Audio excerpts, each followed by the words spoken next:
The 5 C's, which looks into 5 core capabilities that an organization should have to say it actually has capacity to carry out its mission.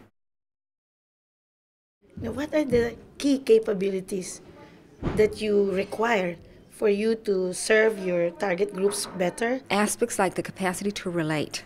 That's something that's not necessarily looked upon. Many times when we focus on organizational assessment, we look at the organizational environment, but we forget about the actors and factors that influence that capacity. We looked at the gaps, we looked at our strengths, we looked at our weaknesses. It's not actually a tool, it's an approach.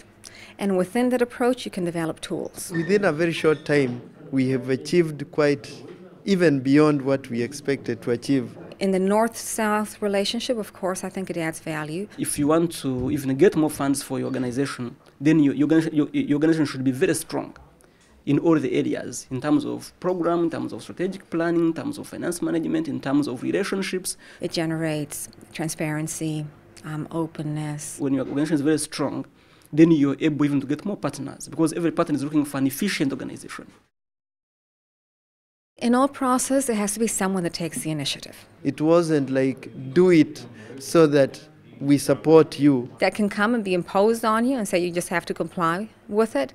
But when you're asked about it, when you're allowed the space to provide feedback, when you're allowed to work with it and you're given a certain freedom, then it becomes something useful. It was more like, let's do something that we both benefit from. People are used to the old traditional method, where somebody comes and is interviewing you, is taking you, you're scoring marks.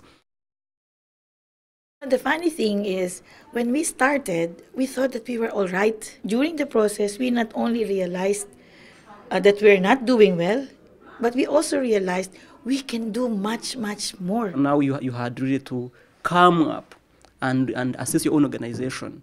It's like you put yourself in a mirror to look at yourself. We realized we have a lot of Christian businessmen supporting us. So we have now about 66 of these big business people providing mentoring, business mentoring to these micro-entrepreneurs. I believe that any open organization, any organization that is willing to learn and to grow, should adapt the 5 C's.